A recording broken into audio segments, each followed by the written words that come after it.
Hilda, Chapter 2, A Light, Part 2.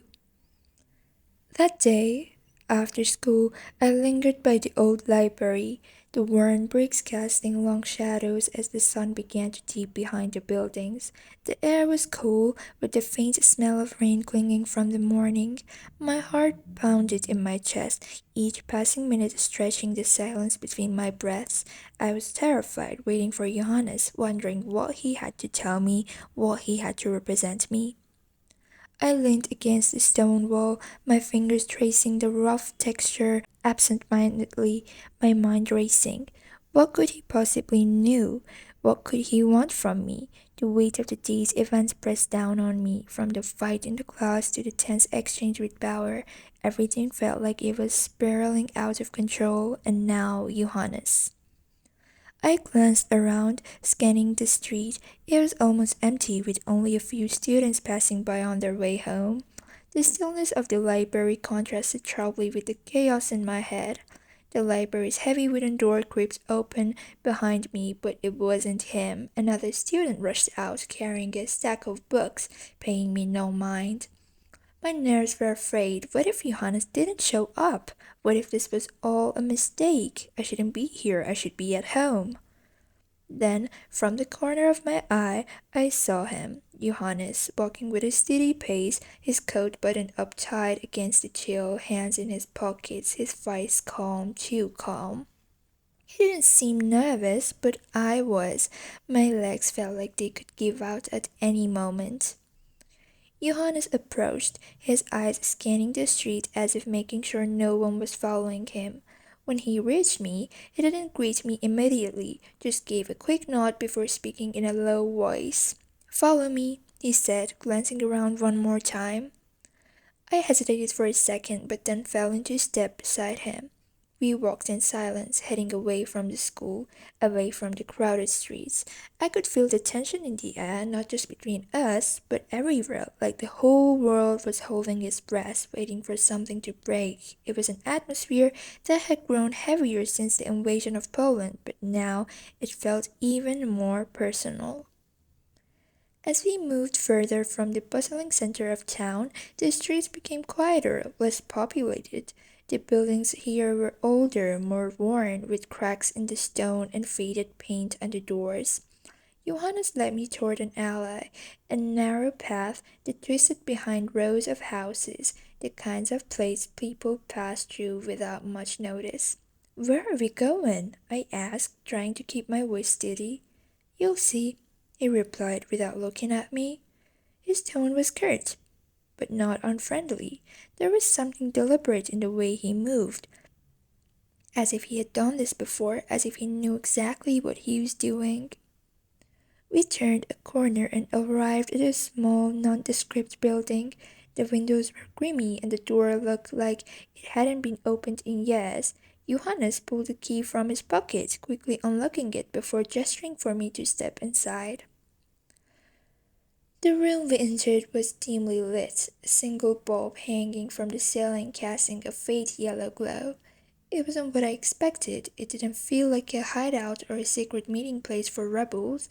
Instead, it was full of books. Old dusty volumes lined the shelves that covered almost every wall. Some looked like they hadn't been touched in years, while others were stacked absurdly on the floor. "This place," Johannes said, "used to belong to a professor, someone who didn't quite agree with the regime. He had to leave quickly." I swallowed, the weight of his words sinking in. "And what does this have to do with me?" Johannes finally looked at me, his gaze intense.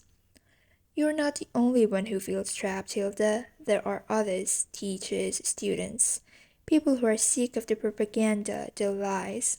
This place is where we come to talk, to share information. It's not safe to speak openly anymore, but here we are free, for now." I stood there, feeling the gravity of what he was saying. This wasn't just about school or petty fights. This was something bigger, or something dangerous. "So, what do you want from me?" I asked, my voice barely a whisper. Johannes gave a small, tired smile. "We don't want anything from you, Hilda, but we think you might want something from us." He paused, watching my reaction, a way to resist. I didn't know what to say. My thoughts were whirlwind, crashing into each other, trying to make sense of everything. I looked around the room again, at the books, at the history that seemed to seep from the walls. Johannes spoke again, breaking the silence. We meet here once a week, after school. We read, we discuss, we prepare. It's not much, but it's a start. I looked at him, feeling the pull of something new, something dangerous but necessary. And if we get caught? I asked, already knowing the answer. Johannes didn't hesitate. Then we disappear, like the professor. As we entered the room, I saw her again, Talia. She noticed me too, and the feeling was mutual. I hated her. Without hesitation, she stormed over to Johannes, her eyes blazing with anger. What the hell is she doing here? She spat, her voice sharp. I clenched my fists. How is it any of your business? Ignoring me, Talia fixed her gaze on Johannes. You can't just bring anyone here. I snapped, my voice rising. How am I just anyone? Talia didn't even look at me as she turned back to Johannes. Her father is in the military. She is a damn spy. Do you even realize that? Before I could fire back, Johannes shouted, Shut up! Johannes led me through a series of winding alleyways until we arrived at a small and capacious cafe. It was the kind of place where people came to disappear for a while, to sit quietly and let the world pass by. The sign was faded, the windows fogged from the cold outside. We entered without a word, and Johannes nodded to the woman behind the counter, who gestured for us to halt to the back. We passed through a narrow hallway and came upon a door that led into a basement. As Johannes pushed it open, I could hear the low hum of voices inside. There were maybe a dozen of people in the room, huddled around a long wooden table, papers and books scattered in front of them.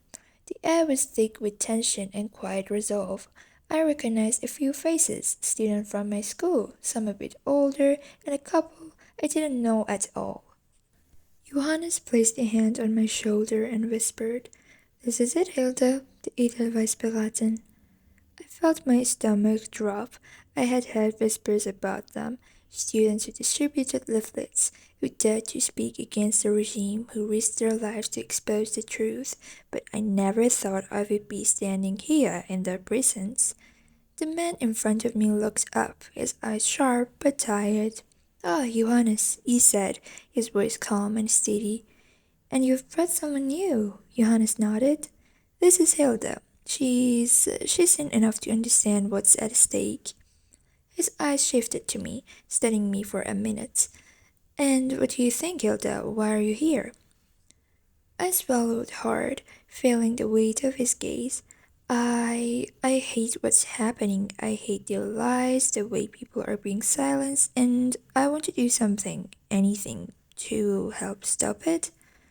He nodded, then gestured to the others around the table. This is Edelweiss beraten, Hilda.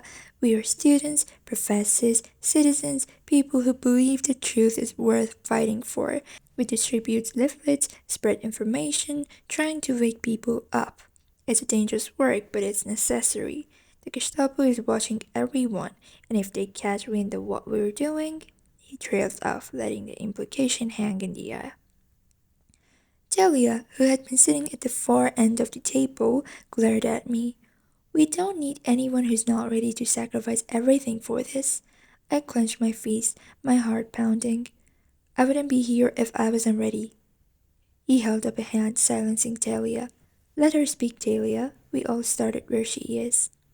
He turned back to me. You said you wanted to help. Here's your chance. We need more hands distributing leaflets across the city. It's not glamorous and it's not easy, but if enough people read the truth, if enough people start to question the regime, we might be able to turn the tide. I looked around the room, seeing the determination in everyone's face. These weren't soldiers, they were students, teachers, people like me, but they were fighting a war of a different kind, a war of ideas, of resistance. I'm in, I said quietly, my voice steady. Tell me what to do. Johannes smiled faintly. Paul, the man who was talking all along, nodded in approval. Then, welcome to Edelweiss beraten, Hilda. he said, standing up.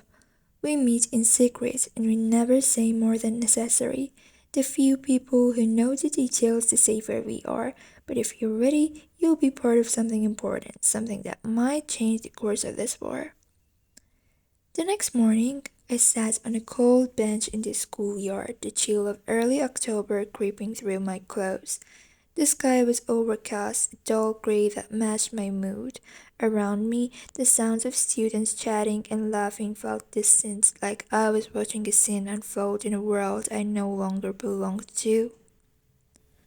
I spotted Talia entering the school, her head held high, her laughter ringing out among her friends. She glanced around, her eyes scanning the courtyard, but she didn't see me.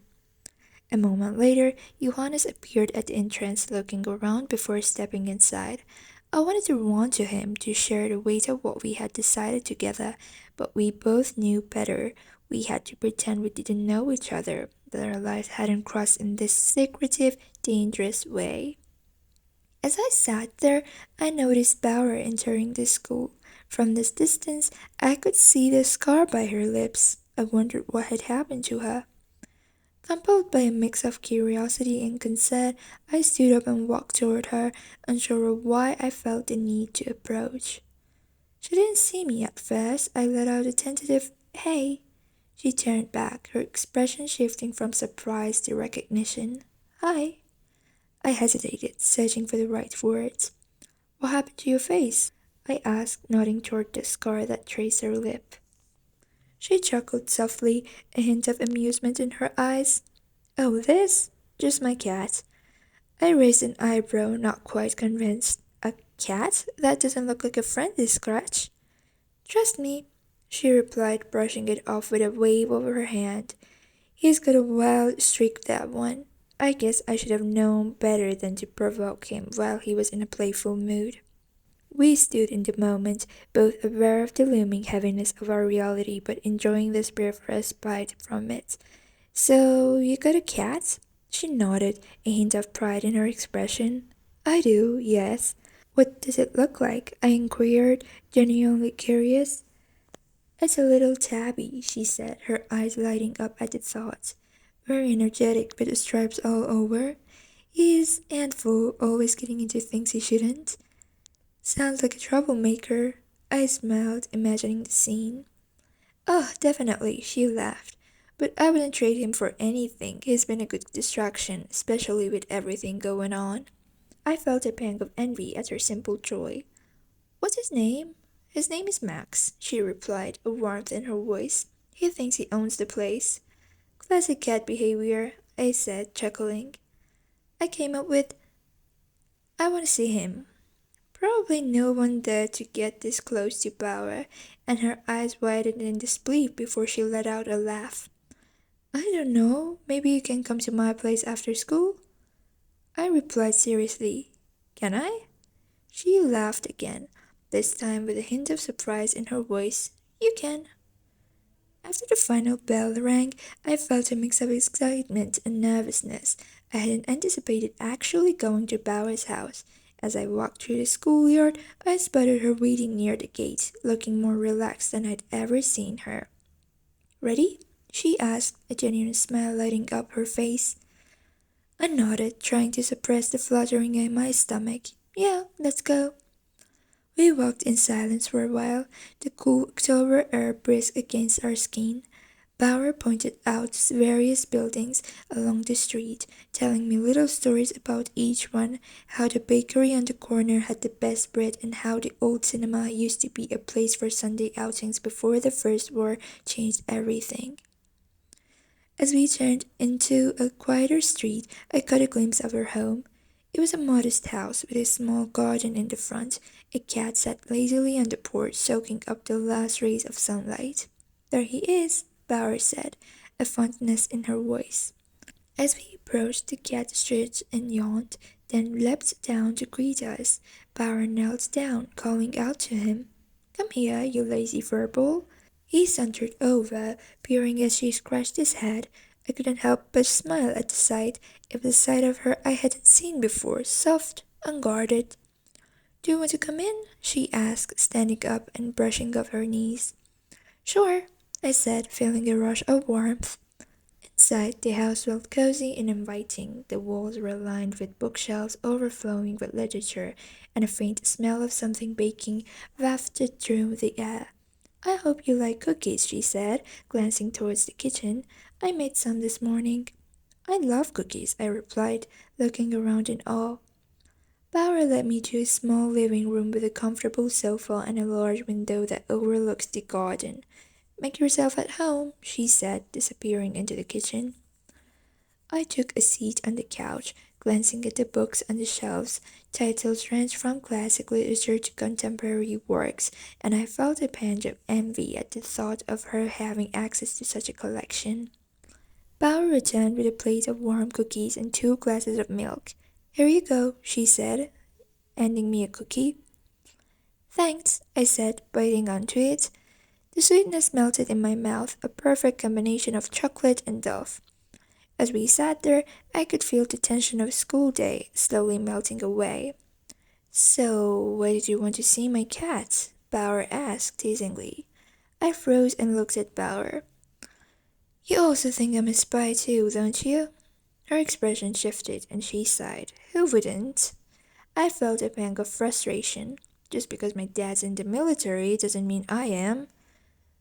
Barbara leaned back, crossing her arms.